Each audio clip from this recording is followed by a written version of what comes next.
Halo guys, apa kabar kalian? Mimin harap kalian baik-baik aja. Di video kali ini kita akan melanjutkan pembahasan Wanhua, Raja Kultivasi part ke-77. Seperti biasa bagi kalian yang baru aja mampir di channel ini, jangan lupa untuk tekan tombol subscribe, like, dan juga komen. Dan bagi kalian yang baru aja nonton video ini, ada baiknya kalian tonton dulu video part sebelumnya agar ceritanya nyambung. Link videonya sudah kami cantumkan di deskripsi video ini, atau kalian bisa cek di playlist. Tanpa berlama-lama, mari kita bahas tuntas. Cerita kita lanjutkan. Di pembahasan terakhir, di dunia immortal, akhirnya pertarungan besar antara dua kekuatan terjadi di Pavilion Yunluo untuk menentukan siapa yang terkuat di antara kekuatan yang dimiliki Sang Ali atau kekuatan yang dimiliki Pavilion Yunluo. Pertarungan itu terjadi sangat sengit. 1 lawan 1. Huo Feng terlihat saling bertukar serangan dengan Hong Ren. Ketika Huo Feng mendapatkan celah untuk memberikan serangan yang pasti tidak mungkin untuk dihindari oleh Hong Ren. Tapi tiba-tiba, Huo Feng yang dibantu Raja Naga mendapatkan serangan jarak jauh dari seseorang, hingga membuat mereka berdua kehilangan momentum. Serangan itu ternyata berasal dari Cheng Huang. Dengan senyuman jahat di wajahnya, Cheng Huang mengeluarkan kekuatan besar lagi dari telapak tangannya mengarah pada Huo Feng dan menghujamnya hingga membuat ledakannya begitu luar biasa besar di hadapan Cheng Huang. Namun ternyata serangan itu tidak dapat melukai Huo Feng dan juga Raja Naga. Ada sebuah barrier atau pelindung yang menahan serangan Cheng Huang. Raja Naga terlihat terkejut mengetahui dirinya selamat. Cheng Huang berdecik kesal ketika mengetahui serangannya berhasil ditahan. Di sekitar Cheng Huang dan Hong Ren, terlihat energi air mengelilingi mereka, yang mana itu berasal dari Putri Tujuh. Dan seketika Putri Tujuh membukukan airnya menjadi bongkahan es besar, yang menahan Cheng Huang dan Hong Ren. Tapi walaupun begitu, bekuan es itu tidak sekuat yang Putri Tujuh kira, hingga dapat dihancurkan dengan mudah oleh Cheng Huang dan Hong Ren. Pertarungan dijeda untuk beberapa saat. Pihak Pavilion Yunluo terlihat berdiri memandangi kelompok sang ahli. Mo Feng menatap ke depan seolah-olah jijik. Dia menatap Dai. Dia mengatakan walaupun Dai hanya seorang Golden Immortal, tapi dia memiliki harta langka dan membuatnya menjadi semakin kuat. Dengan semua itu, Dai tidak kalah dengan seorang yang berada di ranah Tai Golden Immortal. Mo Feng memutuskan mereka harus menghabisi Dai terlebih dahulu. Shandao meminta untuk membiarkan dirinya yang melakukannya. Ia ingin menghabisinya. Tanpa membuang waktu, Shandao berlutut dan menghantamkan kedua tangannya ke lantai arena dengan berteriak mengeluarkan kemampuannya. Di sekeliling kelompok sang ahli, muncul pilar-pilar bengkok yang mengelilingi mereka. Pilar-pilar itu ternyata seakan hidup, menangkap Kaisar Immortal dan Ekor 9. Sedangkan Ling Zhu dan yang lainnya berusaha melawan. Mengetahui hal itu, Dai terlihat sedikit waspada. Namun, ia juga bingung apa yang harus ia perbuat. Di sisi lain, Mo Feng terlihat marah memaki Shandao. Bukankah mereka merencanakan untuk menghabisi Dai terlebih dahulu? Namun Shandao menyangkal, mereka harus mengurus timnya terlebih dahulu, sehingga Mo Feng dapat berfokus pada Dai. Mo Feng berhenti memaki, karena apa yang dikatakan Shandao masuk akal. Mo Feng segera melesat menuju Dai dan mengajak Cheng Yuan dan juga Hong Ren untuk mengepung Dai. Huo Feng terlihat benar-benar khawatir. Ia berteriak mengingatkan Dai untuk menghindari mereka. Tapi Dai tidak ingin melarikan diri.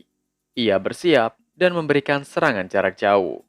Namun serangan itu tidak mampu membuat Mo Feng dan yang lainnya takut. Mo Feng menggunakan teknik pengikat dengan membuat segel tangan yang kemudian sebuah cahaya bersinar di bawah kaki Dai memadat, hingga membuat Dai tidak dapat bergerak. Dilanjutkan dengan sebuah tali melilit tubuh Dai. Dai terlihat begitu panik. Namun apa daya, ia tidak dapat melakukan apapun. Ia terangkat melayang di hadapan semua orang. Putri Tujuh dan Ling Zhu benar-benar ketakutan meneriaki Dai.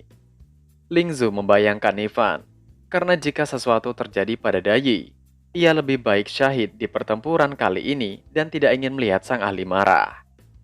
Mo Feng terlihat tersenyum sadis, mengatakan bahwa tali pengikat miliknya itu memiliki efek penyegelan spiritual. Sekali terikat, bahkan seorang Tai Golden Immortal tidak bisa untuk membebaskan diri darinya. Semakin tinggi kekuatan orang itu, maka semakin kuat pula ikatannya.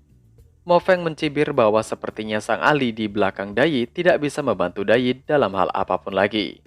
Lagi pula, sang ahli yang mereka sanjung-sanjung itu hanyalah seekor semut di hadapannya.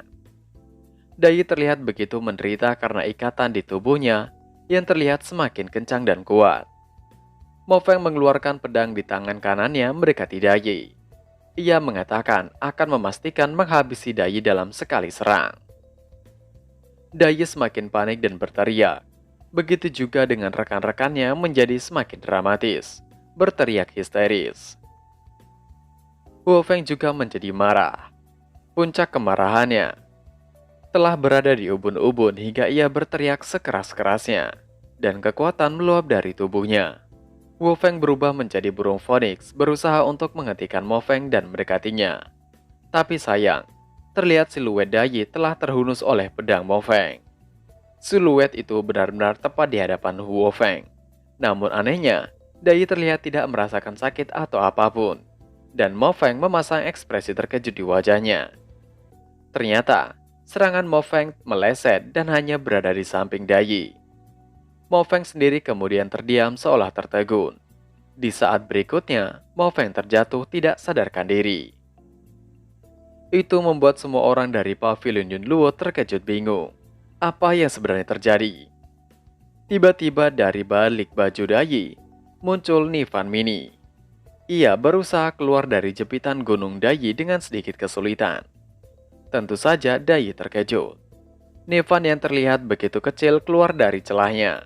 Namun panggilan Dai tidak ada jawaban dari Nivan Mini. Nivan Mini hanya melompat turun.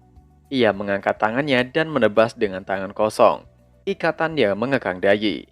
Itu benar-benar mudah, seolah memotong sepotong kue dan hancur begitu saja. Kultivator Pavilion Yunluo bingung melihat Nivan Mini yang diselimuti cahaya menyilaukan. Nivan Mini terlihat membelakangi Dai dan memanggilnya.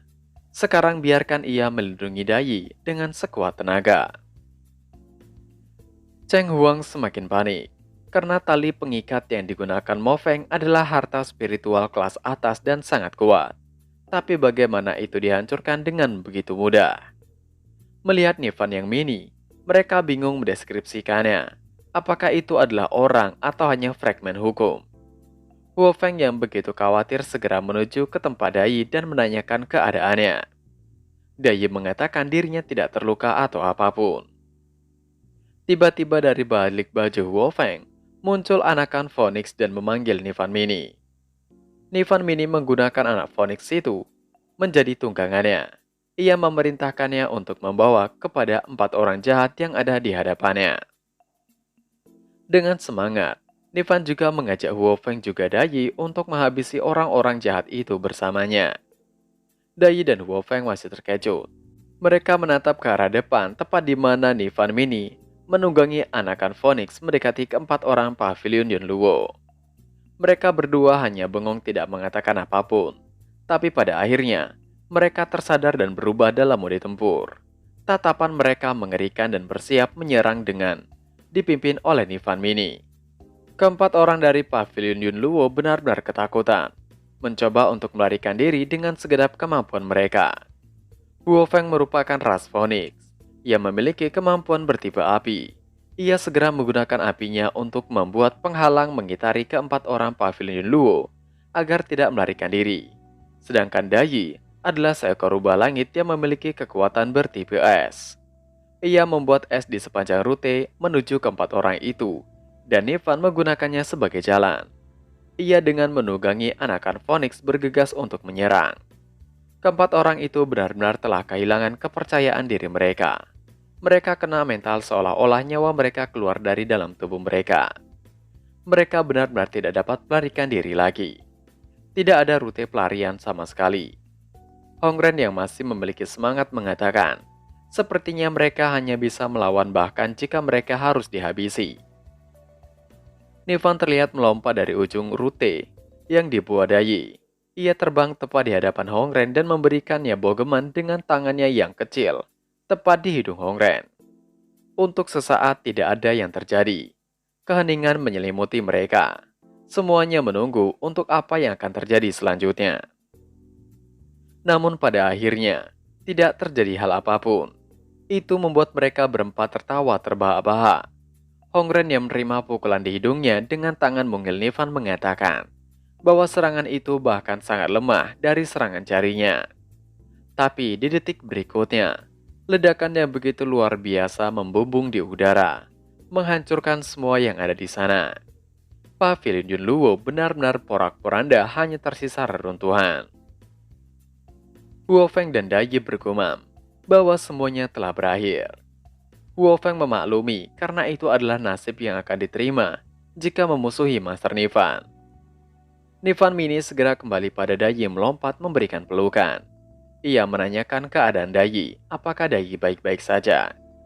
Dengan senyuman lebar, Dayi berterima kasih. Nivan juga begitu bersyukur karena semuanya telah berakhir dan Dayi tidak terluka. Putri Tujuh dan yang lainnya segera menghela nafas mereka lega. Putri Tujuh mengatakan, padahal mereka telah siap untuk mempertaruhkan hidup mereka, tapi tidak menyangka Nivan akan membantu mereka. Itu merupakan sebuah berkah bagi mereka semua. Nivan Mini itu adalah patung. Ia membuat Putri Tujuh penasaran, apakah patung itu dibuat oleh Master Nivan sendiri? Dayi membenarkannya. Sepertinya Master Nivan telah memprediksi bahwa misi tidak akan berjalan dengan baik. Jadi dia memberikan patung itu kepadanya. Nivan Mini sepertinya merasa lelah. Ia meminta izin untuk beristirahat dan kembali masuk ke dalam penyimpanan tepat di sela gunung. Kaisar Immortal dan yang lainnya bengong melihat Nivan Mini mendesak untuk masuk. Melihat mereka semua bengong, Huo Feng berdeham untuk menyadarkan mereka. Wajah semua orang memerah karena malu. Huo Feng memanggil Putri Tujuh yang membuat Putri Tujuh yang melamun karena malu segera tersadar. Huo Feng menanyakan pada Putri Tujuh, apakah Putri Tujuh benar-benar dari Tianggong? Putri Tujuh hanya diam menatap Huo Feng. Ia tidak mengatakan sepatah kata pun. Berpindah pada Nivan, Nanan, dan Long Er. Nanan penasaran kemana mereka akan melakukan perjalanan kali ini. Nivan mengatakan bahwa mereka akan pergi ke dunia bawah atau neraka. Mendengar itu membuat Long Er, Nana, dan Blackie benar-benar terkejut. Nivan dengan semangat mengatakan, itu adalah cara lain yang mungkin ia bisa lakukan. Karena ia tidak bisa berkultivasi, jadi ia bertanya-tanya, apakah ada pekerjaan part-time di dunia bawah atau neraka yang memungkinkan dapat membantunya berkultivasi dan menjadi immortal. Awalnya mereka pucat ketakutan, tapi kemudian berubah menjadi santai. Mereka bertiga merasa mengerti sekarang. Anggapan mereka, Nivan saat ini sudah bosan hidup biasa. Jadi dia ingin mencari sensasi baru untuk bermain. Dari kejauhan, terdengar suara lolongan serigala yang mengejutkan. Nanan memperingatkan bahwa ada sekawanan serigala yang menatap mereka. Ia mendengar kata-kata serigala itu, bahwa mereka telah menangkap banyak penduduk baru-baru ini. Dan sekarang, para serigala itu ingin menangkap mereka untuk dijadikan santapan. Nivan terkejut ketakutan ketika Nanan mengatakan bahwa iblis serigala telah membahayakan banyak orang. Jadi ia harus menghabisi mereka semua. Nivan terkejut mendengarnya sekali lagi. Nivan meminta untuk Nanan mendengarkannya. Menurut Nivan, daripada menghabisi para serigala itu, lebih baik mereka jadikan santapan malam mereka. Bukankah itu sama saja, hanya caranya saja yang berbeda? Nanan dan Long Er segera melesat melaksanakan perintah dari Nivan yang agung. Mereka begitu antusias. Nivan yang hanya dapat melihat mereka pergi meminta untuk berhati-hati, jangan sampai terluka. Tapi di belakang Nivan tiba-tiba berdiri monster beruang yang begitu besar. Nivan yang masih tidak mengetahuinya hanya bingung. Mengapa hari ini tiba-tiba menjadi begitu gelap? Beruang meraung keras di belakang Nivan. Nivan tidak serta-merta takut awalnya. Ia hanya bingung.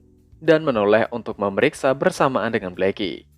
Tapi, tiba-tiba bukannya beruang itu menyerang dengan ganas, tapi berubah menjadi benar-benar jinak, berguling dengan bersikap menggemaskan di hadapan Ivan.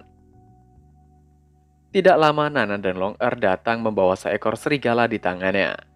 Nanan yang melihat Nivan tengah menjaga beruang penasaran.